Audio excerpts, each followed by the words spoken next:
Hello, my name is Dr. Tori Butler. I am the senior pastor at Asbury Town Neck United Methodist Church. I'm excited that Asbury Town Neck is working on preserving its history.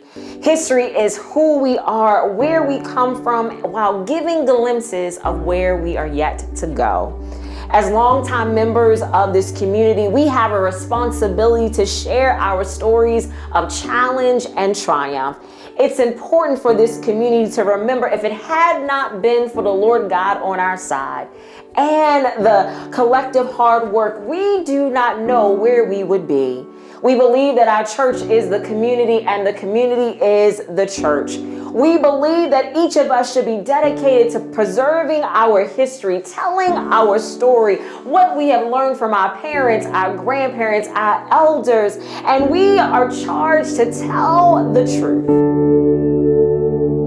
Hello, my name is Jolyn Wynn, and I want to talk about my church, Asbury Town Neck United Methodist Church.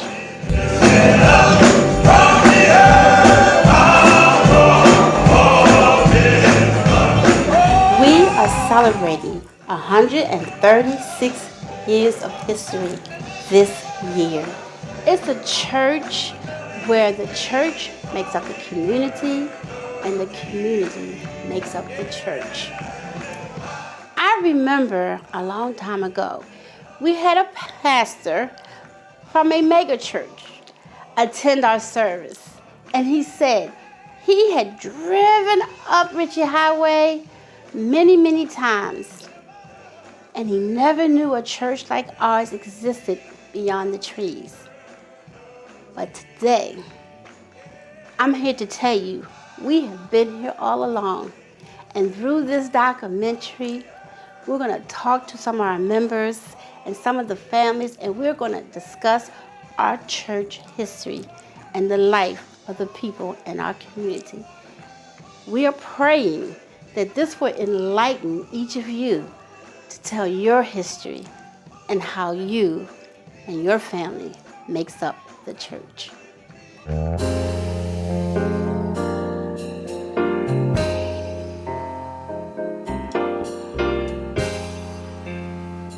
This is a brief history of Asbury Town Neck United Methodist Church. Prior to 1888, Brother Thomas Sy held Sunday school in his home. He wanted a place for little black boys and girls to have Christian training that was within walking distance of the community of Town Neck. In October of 1888, a parcel of land was purchased from Henry and Eleanor Tidings. They owned the old Stonehouse plantation. The land was purchased and deeded to the trustees of the church for Christian services to be held. In September 1904, another parcel of land was purchased and deeded to the trustees of the church. In 1914, a third parcel of land was purchased and also deeded to the trustees of the church. The original church was built in 1924, and it was later named Asbury United Methodist Church. The Board of Education made an agreement with the church. If they were allowed to build a school on the church land, that when it was no longer needed, the land would be given back to the church. The church agreed, and the Rosenwald School was built on the land. In 1925, Johnson Glenn and William Hill built a new church hall. The old church hall was destroyed in a fire.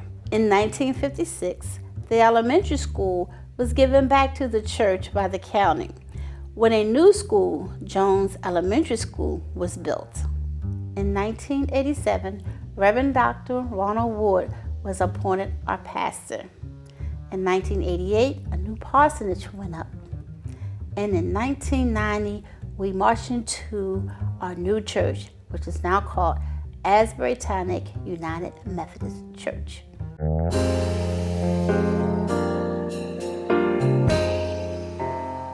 We interviewed longtime members of the church, and they told us how central the church was to their lives and to the community, how it helped them to be smarter, stay out of trouble, and helped them to be family oriented.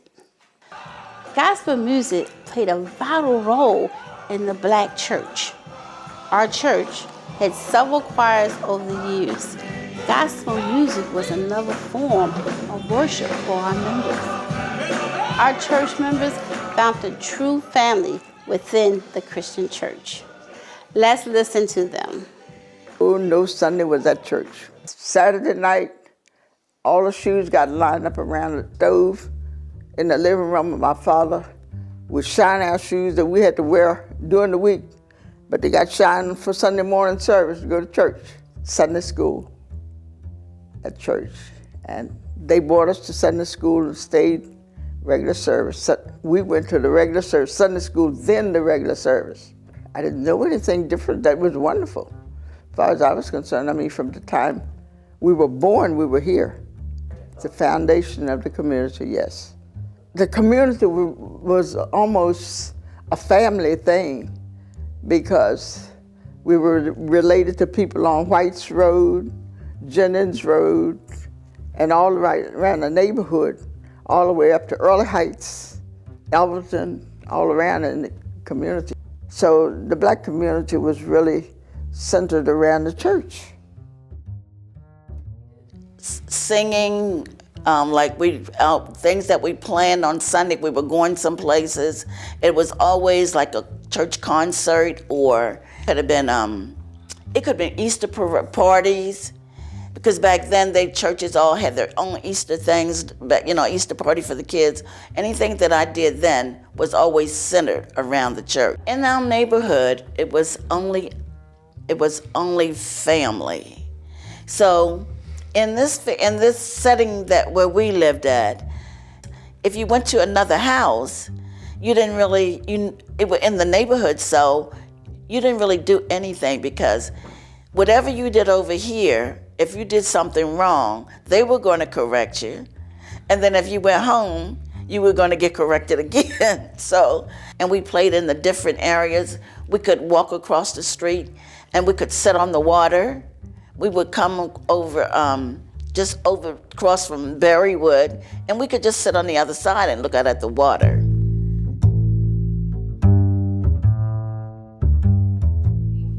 Well, I was born in Baltimore, Johns Hopkins.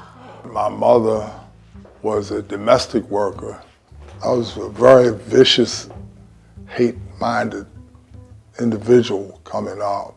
But then after my mother passed away after 4 years, I was so relieved that she was out of misery, and seemed like, I remember that I was in a gambling house, or I had frequented a gambling house. You could do just about anything you wanted in this house. And 8 guys that was there. My mother was in probably about 6 blocks away on McCullough Street in Baltimore. And I asked each one of these guys, could they go with me to, see my mother? And each one of them had an excuse about not going. I'd rather remember your mother as she was. I don't go around dead people. Each one had a different excuse, and each one of these guys I had helped in some type of way, either with rent or in some type of way they owed me. And neither one of them came to see my mother at the funeral parlor with me. But then when I came to this church, and my mother was there, this whole church was full. And I said, wow.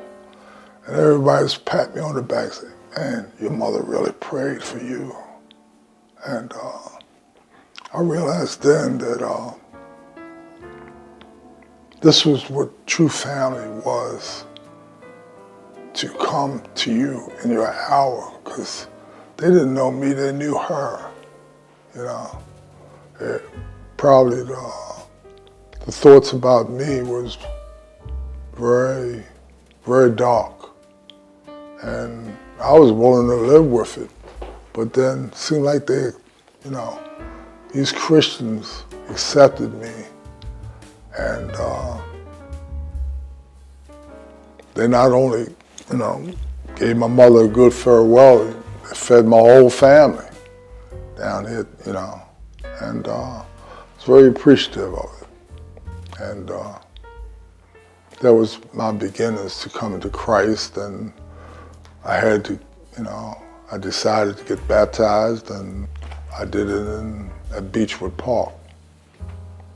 And because my mother always told me, said, if you're gonna get baptized, don't let somebody talk to you about getting into a bathtub or pool and getting baptized. Go to the river. So I have fond memories of the Magothy River.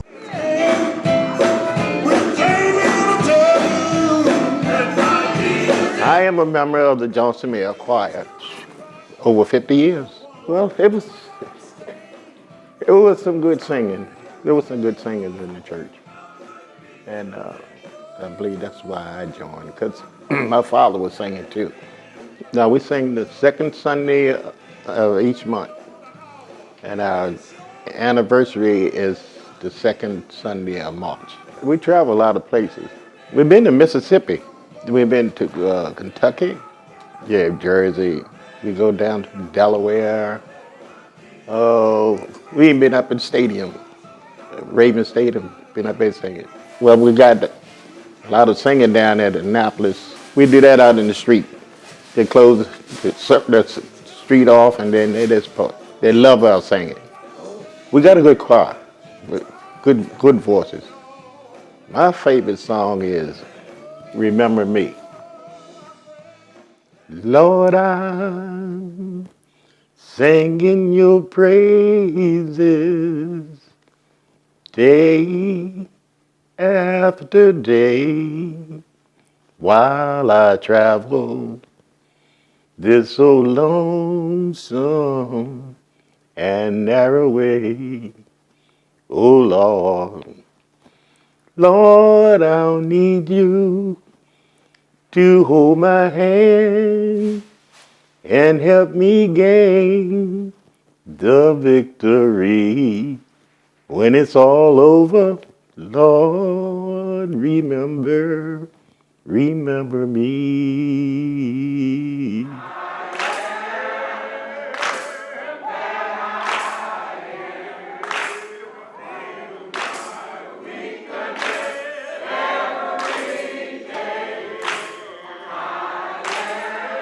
Camp meeting, yeah, that was, well, certain areas we had camp meeting in our general area of, we would go to Magothy, our church, Marley Neck,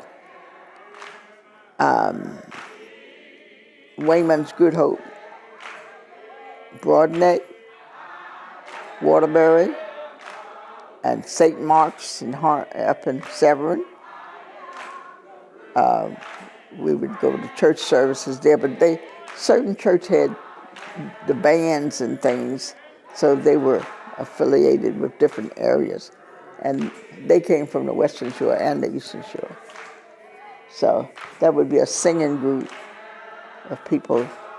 And when we had camp meeting, they would come over to be on the program for us. We had like three Sundays of camp meeting.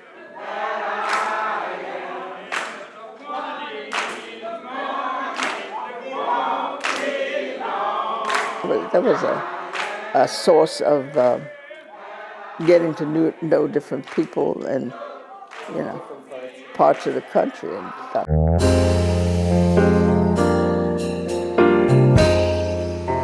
In this segment, our members talk about their family life. The parents were strict with the children and all members of the family worked hard, doing chores, farm work, and Arabbing often. The children went to Town Lake Elementary School, and some were bused to Base High School in Annapolis. After high school, many of the children went into the military, or they worked for the government or the Naval Academy. Some started their own businesses. As they started their own families, the church continued to play a strong role, not only on Sundays in church camp, but also as a center of social activities like potlucks, promenades, and youth activities. The rules at the house were strict. I mean strict. Don't fight your brothers and sisters now. You don't fight at the house. You got fighting to do, you better go on out there down the street somewhere and fight. There were a family farm, and there was a lot on that farm. Let's say you had 10 pigs. Let's say you had 100 chickens. Let's say you had 20 ducks and 2 or 3 dogs and 2 horses and a cow there at home. And there's always something to do on a farm, always something to do. That's right. In the morning, you can say, that was like field day in the morning. You got up out of bed and you ate your breakfast real quick, out the door you to school. In the morning was. But in the evening, until the sun go down, that's when your work came in. Come straight home. Out of that school, come straight home. If you don't come straight home, he's standing at the door waiting for you with a nice big old strap. If there's anything to be fixed, like the chicken house or the stable or the horse barn or anything extra to do, you did. Oh, there was always something to do on the farm. Always. Always something to do. My father had a garden. We had to do a couple of rows, pulling the grass, and then we had to rake a dirt yard. Wasn't no grass. We had to rake the yard every day for leaves and whatnot. Cut wood, tote water. We had our regular chores before we could go anywhere. No indoor plumbing, no electric. We watched TV off of a car battery. We had kerosene lamps. My father finally got a decent job. My mother was working 3 jobs and ended up buying this house in Early Heights. It was a 3-bedroom, full basement, and they got it for like $10,000. It was an amazing defeat for somebody that was working for minimum wage. I think a man's day's pay was like $5 or something. You work 8-10 hours a day for $4 or $5. So we would walk from Town Neck back to Early Heights. And then when we got home, and then we had to do our chores. We had to go out in the woods and cut wood. We had to go to the spring and bring water from wash clothes. There was a guy named Jenkins. He had a big farm. And we got old enough to go, our mother and father used to take us to the farm field where we had picked string beans, tomatoes, cucumbers, whatever they grow, we would have to pick. And at that time, you wouldn't get about 2 or 3 cents for picking them. And they used to have horse and buggy. And we used to go to their fields and pick the watermelons and cantaloupes and things, and we loaded on the buggy. And then they would ride around through the neighborhoods selling it. When we went Arabbing, we'd pick the vegetables one day, and seemed like I remember loading up the truck the next day. And then once we picked the vegetables, there were some things he didn't have. And I remember going to the market. I remember going to Cross Street Market and Lexington Market, and he would get vegetables that he didn't grow, and he'd put them on the truck to sell. And then we'd go to the communities, and he'd have his little scale, or he sold them by the baskets. But I also remember that we had to go out and pick that stuff, and I think we only got like 2 cents a bag for 2 cents a pint or a quart.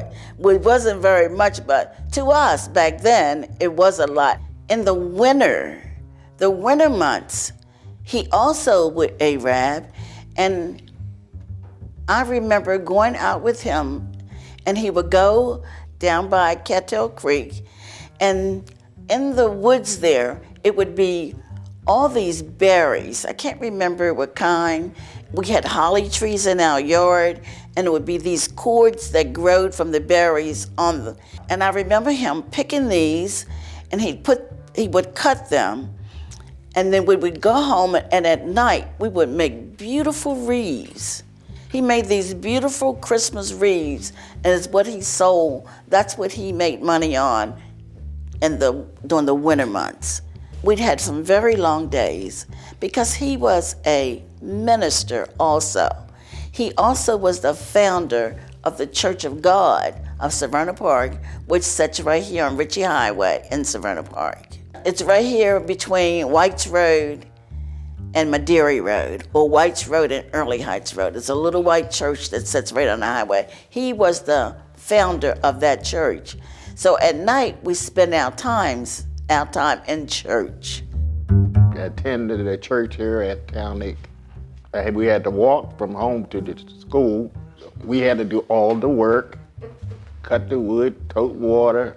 We got the water in the spring. We had a spring down there. It was some good water. We had buckets. You had to get two of them so you can stay balanced. We used the wood during the day, and at night we used the coals because it lasts longer. You had to keep getting up. My mother and my father, both of them did the cooking. I learned from them. In this room was a senior room. 4th, 5th, 6th, and 7th grade, one teacher. In the other room, 1st, 2nd, 3rd. She used to paddle them, and Miss Waters used to take us in the office and paddle you. He'd beat your tail in a minute. Miss Waters and Miss Francis. The bell rang 9 o'clock. Ding, ding, ding, ding, ding. 9:05, the 4th grade is doing something. And she told them to get ready. From 9 maybe till 10:30, she'd take 4th grade. From 10:30 on, 10:30 to 12, that's 5th grade. 6th and 7th was 1 to 1:30, 1:30 to 3:30. School let out 3:30. That was, I don't know how she did it. Parents at home then, they looked out for you more so. If you was bad and come up in school and Miss Waters called my father or mother, there was a good beating waiting for you. My mother's philosophy, when that sun go down, I want you to come down. Come down to this house. Wow, it was a two-room school, and I can't really say how many children, but we just had 2 rooms, and all the kids from the 1st through the 7th grade were in those 2 rooms. So all of them were members of families in the community, and there were some large families, so they had quite a few kids, and no, it wasn't crowded. I mean, no, the school wasn't crowded as such. But, as the age groups came, some would leave and go to high school. And it was a constant feed line because the families had kids like every couple of years or something, Each family would have a child or something, and we had some pretty big families. I sure did, yes. We had, when I was going to school, my 1st grade teacher was Eugenia Francis. And she and Mary Priscilla Waters, my Mrs. Waters was the 4th through the 7th grade teacher. She was the principal of the school. And she later married, her name was Mary Priscilla Baskerville. And she lived for a long, long time. And she would take a train from Baltimore City. She and her associate teacher, both of them came down on the train and walked from Robinson Road up Robinson Road, down by Gosker Stores into down here, right to this property where the church was built. So the church is built on that property. Oh no, we brought our lunch, and when my mother would run out of stuff to make like lunch meat or something, Gosker store was up there, and in school they had one of the 7th grade boys would make a list, and he'd walk up to Gosker's store, and he would pick up things for the kids that didn't have lunch with them or something. So I always loved when my mother would run out of something, so I could get some saltine crackers and bologna, and so quarter-pound bolognas. I mean, you could get the crackers and the bologna for a quarter.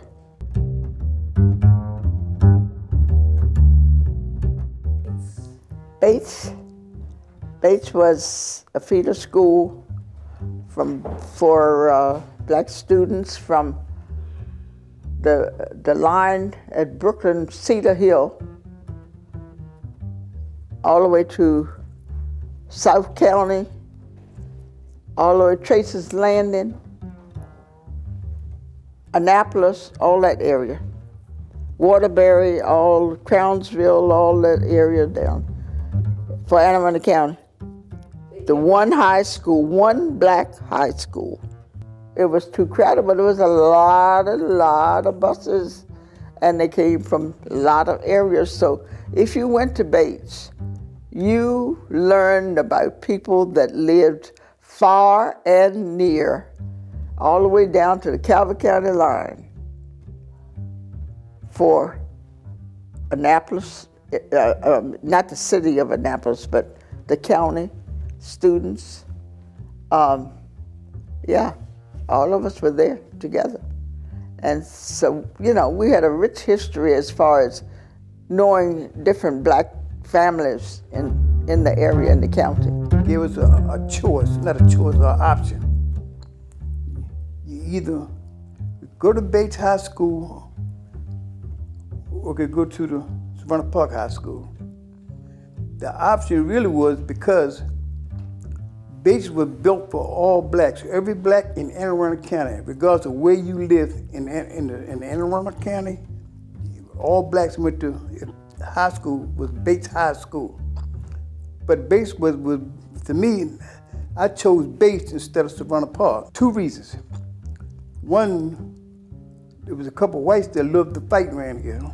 But the main reason I chose Bates because you had a choice of vocational classes. So I picked carpentry bricklaying, the carpentry bricklaying. So that's the classes I took, and that's what I took now through the years. So when I built my house, I built bricklaying, carpentry. I built my own house. So that was Savannah Park High School, and when I first went there, I was one of the first blacks integrating in Savannah Park High School.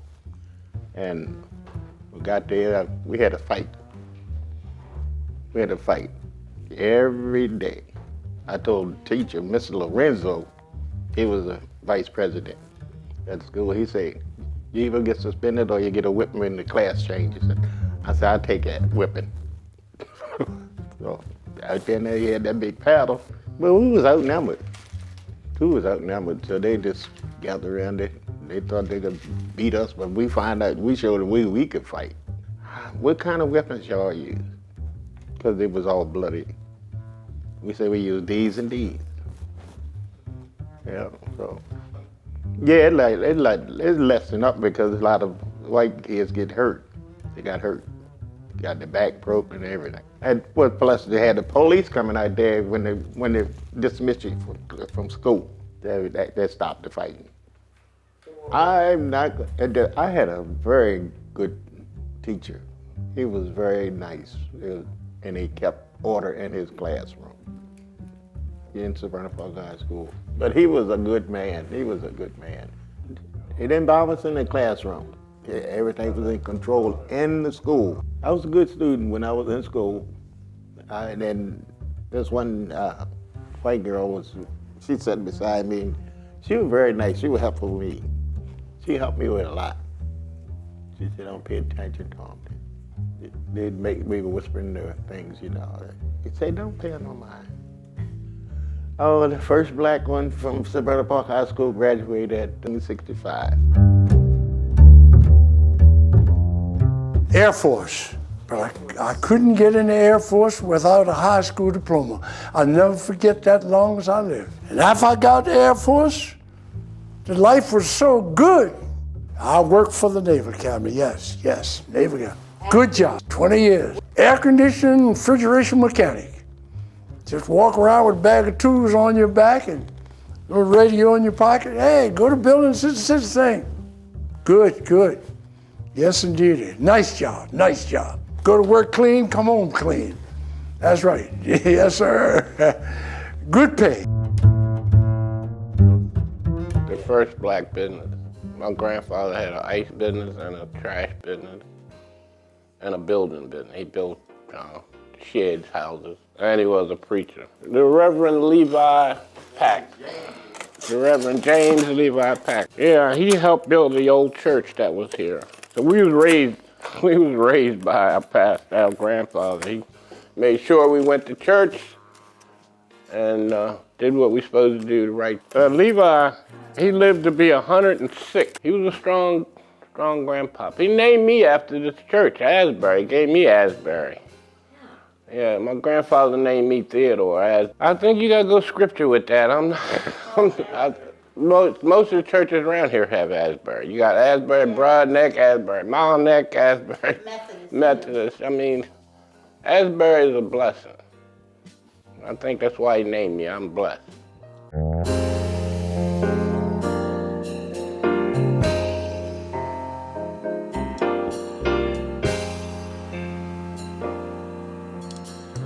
In our final segment, our members talk about the environment and how it affected their lives.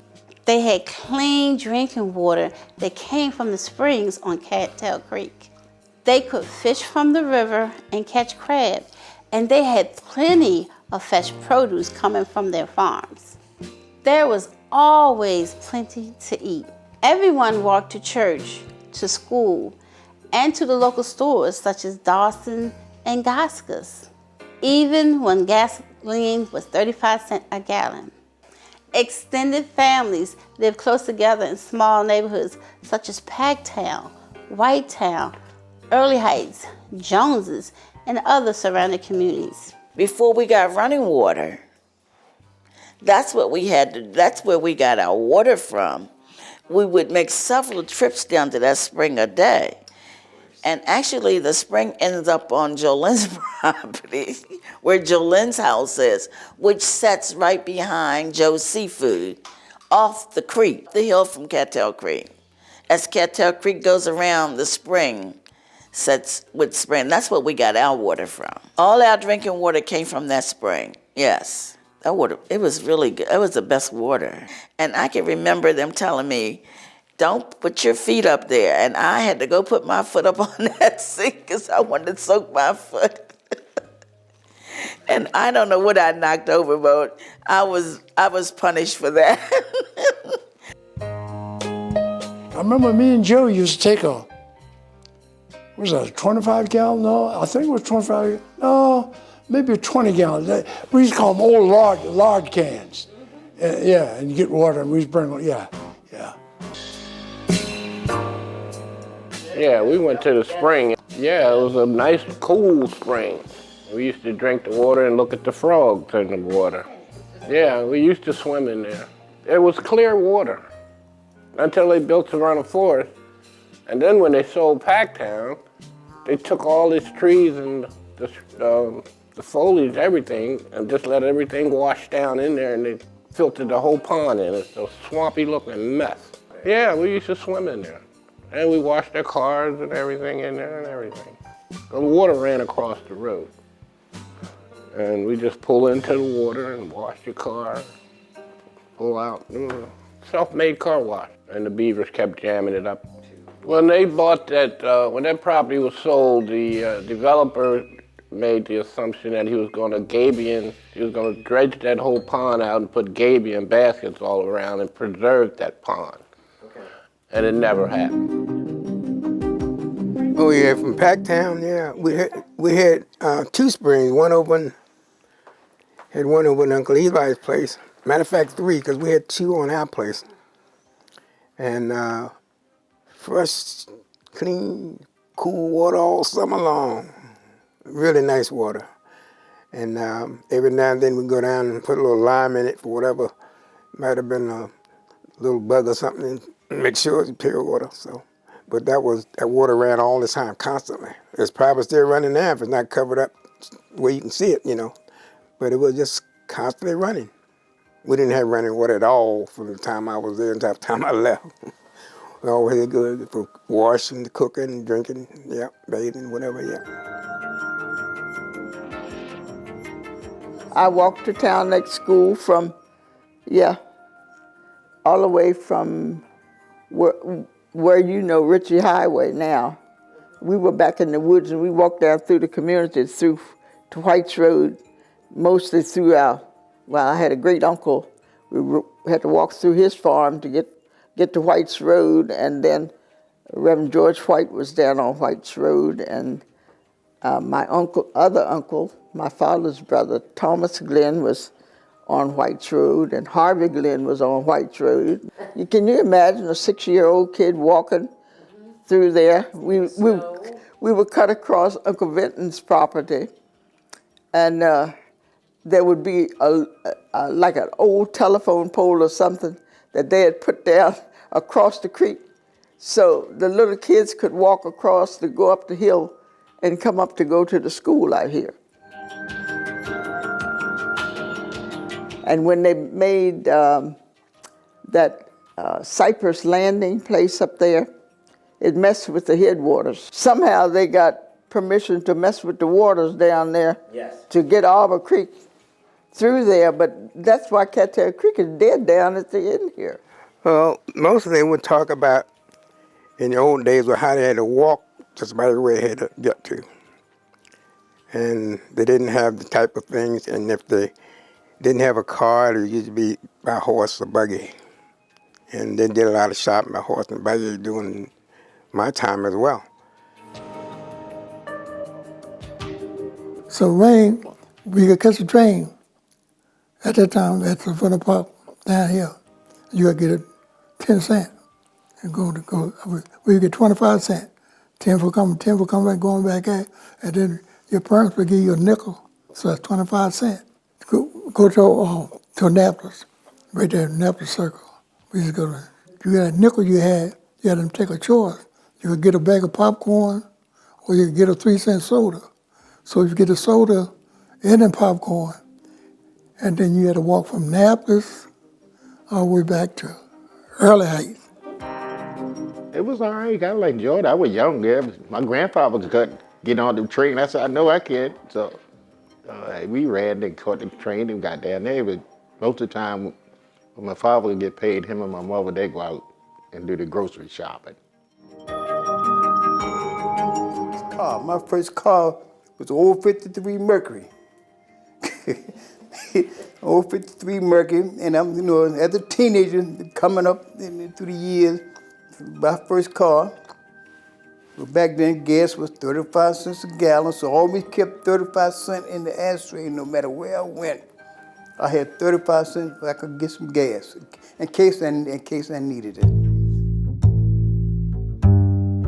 Oh, yeah, I understand. They just didn't want to be mingled with them. I guess they felt it was making it low on their particular status or something else. That's all I could think. But the people I worked for, I never had a problem. Never had a problem. Matter of fact, I would go out from my house during the time I was living in Packtown. When I was young, I'd come out, and I hit the railroad track, and I would come up to Robinson Road. You know where Robinson Road is in front of Park, okay? And I'd come out to Ritchie Highway and go to the guy's store. Well, on my way out, I would see the white kids out there. I'd play with them. Nobody ever said anything because I didn't mess around as far as being nasty or anything. I was just a nice person to everybody. I would play with the guys, play with the girls, and everything else. As a matter of fact, I was walking, I was riding a bicycle by Macy's store. One of the girls named Mary, other named Nancy, said, "Hey, Joey, Mary says she's in love with you." And I just laughed, say, "I'm in love with her too." So one night, not too long ago, I was in a store in Savannah Park, and one of the girls had moved out. Savannah Park went someplace. She come back, and I'm standing there, and she looking at me and said, "I know you." So we got along great. Dawson's, because actually I can remember back to stormy weather. I think it was Hurricane Hazel, and Dawson's was not a liquor store then, it was a grocery store. And they actually opened their freezers up to the community so people could put their food in their freezer. I remember us taking all the food from our freezer down to Dawson's and putting it in the freezer there. You know, that didn't bother me. I'm not the judge. The white man is not the judge. The black man is not the judge. The judge, you will find him in this book. That's what the white man got to face, and that's what the black man got to face. He's the judge. He's the judge. And if one or the other don't live up to it, he will spend the rest of his eternity in hell. That's right.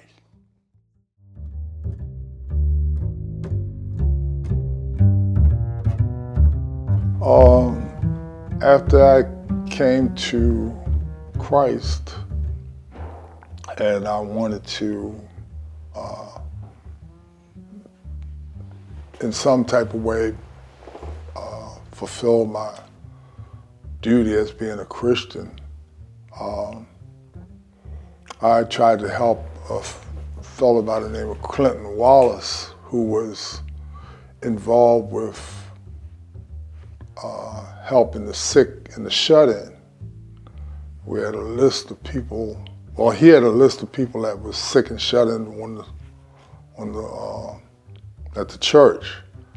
And he would go to stores and pick up the food that they couldn't sell. Mm-hmm. And he would take that food to people that was sick and shut-in. After he got to about 18, 19 people, he needed some help. And so my wife kind of volunteered me and her to help distribute this food to them.